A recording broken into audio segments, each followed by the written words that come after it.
কিন্তু আমার কাছে এখন কিচ্ছু নেই। আমি আসবো, পরে এসে দিয়ে যাবো।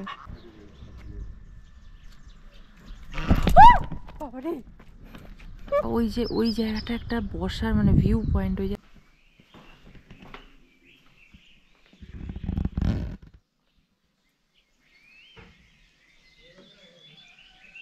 নমস্কার, আমি রনিতা আর আপনারা রয়েছেন রনিতাস কর্নারে। Good morning from lava. আজকে সকালবেলায় উঠে কোনো রকম কাঞ্চনজঙ্ঘা কিছু দেখা যায়নি। ভোরবেলায় উঠেছিলাম, কিন্তু এই যে পেছনটা যেমন দেখছেন পুরোপুরি মেঘে ঢাকা। এখন আস্তে আস্তে সূর্য উঠছে, বেলা বাড়ার সাথে সাথে আরোই মেঘে ঢাকা হয়ে যাচ্ছে। ভোরবেলা একটু অস্পষ্ট বোঝা যাচ্ছিল, কিন্তু ক্লিয়ার একদমই না।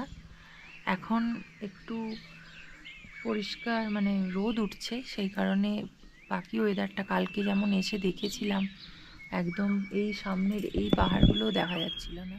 আর বিভিন্ন রকম পাখির ডাক শোনা যাচ্ছে, এত সুন্দর।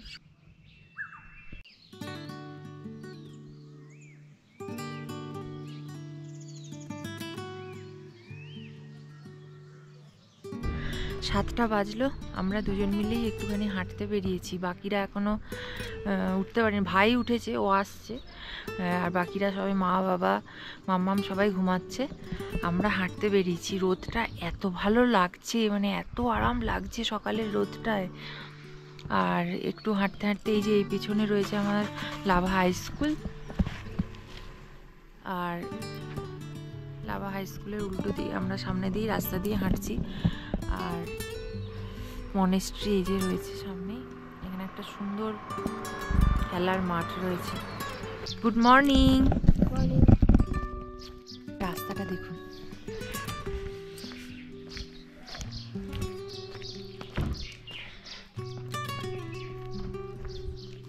এই হচ্ছে হাই স্কুল।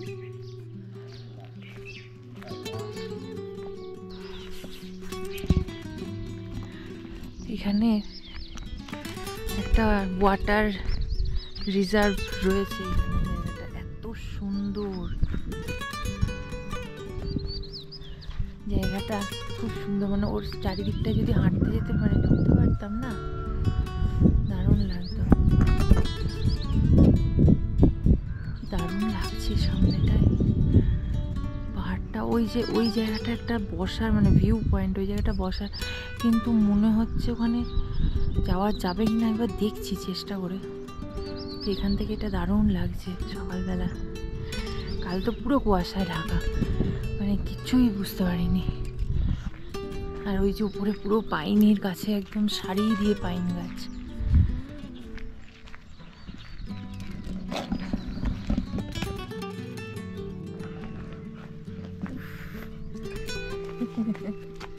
কিন্তু আমার কাছে এখন কিচ্ছু নেই। আমি আসবো, পরে এসে দিয়ে যাবো। ওরে বাপরে,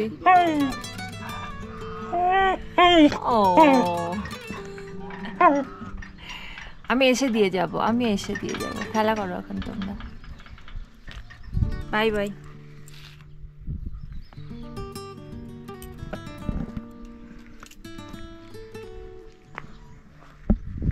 এখানে একটা সুন্দর ক্যাফে রয়েছে, ছোট্ট কিন্তু সুন্দর।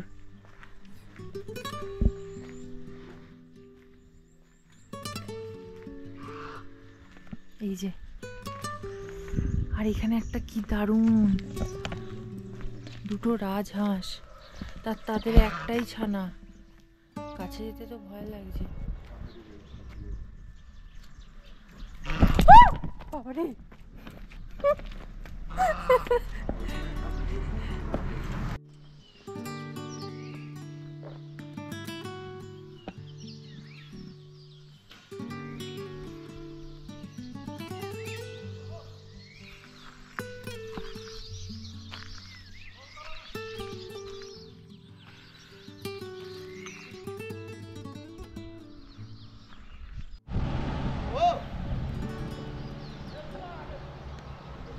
এইখান থেকে সব তীর প্র্যাকটিস করছে, তীর ছুটছে এই পাহাড় থেকে।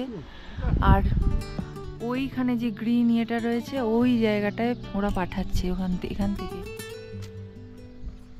এই যে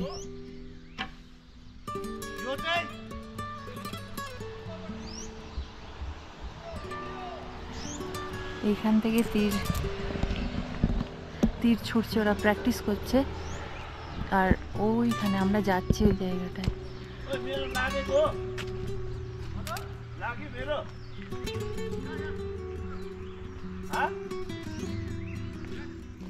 এখান থেকে তীর মেরে ওরা, ওখানে লোক আছে জিজ্ঞাসা করছে যে লেগেছে কিনা ঠিক জায়গায়।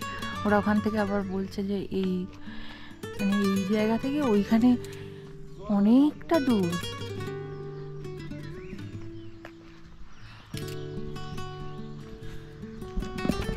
ওনারা নামছেন।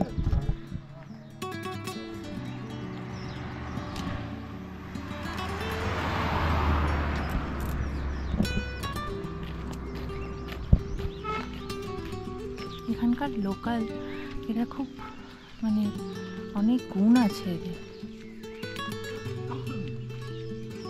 আমরাও যাচ্ছি ওনাদের পিছন পিছন।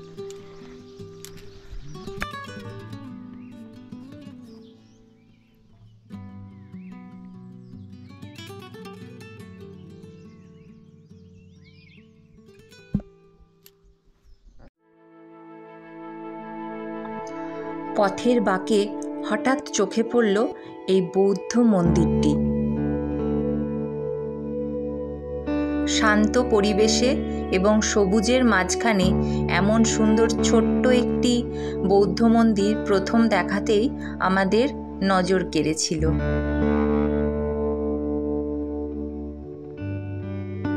এই মন্দিরের পাশ দিয়ে গেলে একবার আপনার ইচ্ছে হবেই এর ভেতরে গিয়ে একটু বসি এবং দূরের এই যে পাইনের জঙ্গলের সৌন্দর্য উপভোগ করি।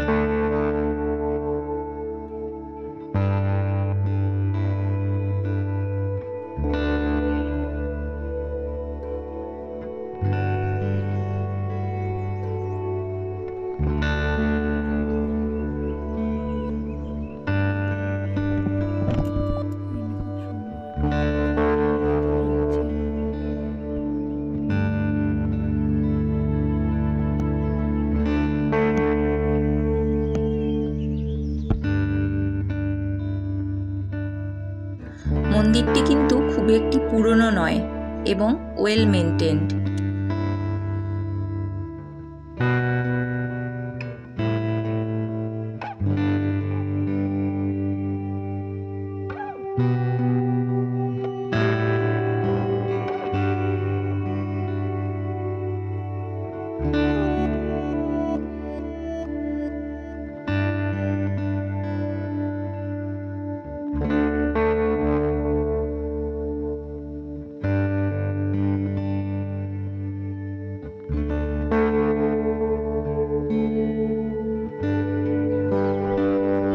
দুজনে কিছুক্ষণ বসে থাকার পরই দেখলাম ভাই আর মাম্মাম চলে এসেছে।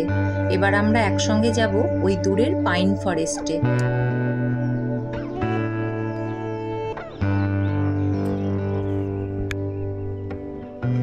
আমরা পাহাড়ের যে কোনো গ্রামেই যাই না কেন চেষ্টা করি এই সকালটায় একটু বেরোনোর।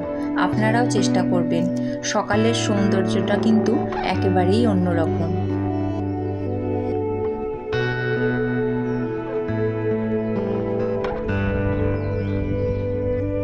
চলে এসেছি পাইনের জঙ্গলে, সারি সারি লম্বা পাইনের গাছ।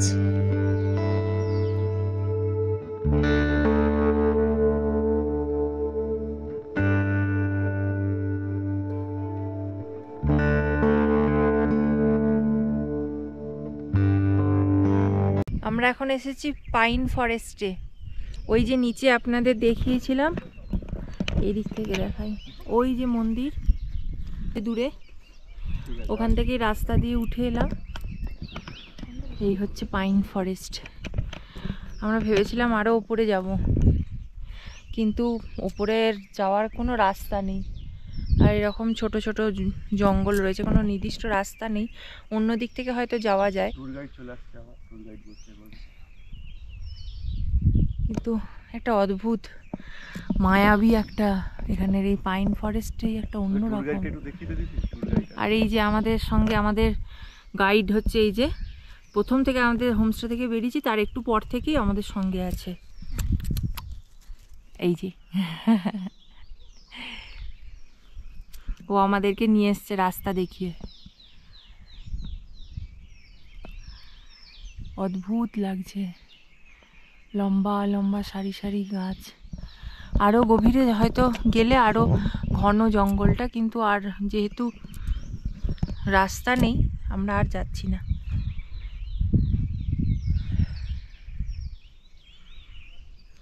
এবার আস্তে আস্তে নামবো।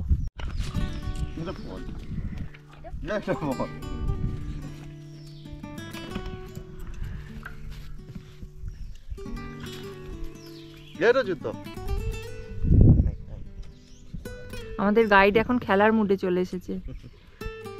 জুতো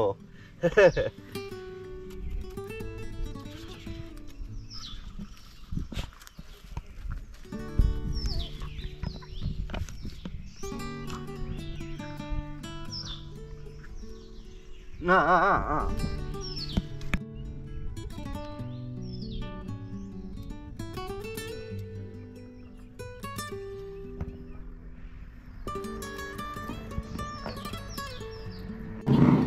মর্নিং।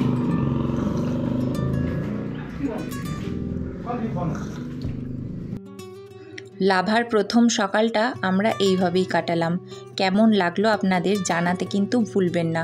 আর যদি ভালো লাগে তাহলে একটা লাইক করে দেবেন এবং চ্যানেলটাকে সাবস্ক্রাইব করে দেবেন। দেখা হচ্ছে পরের পর্বে খুব তাড়াতাড়ি। নমস্কার।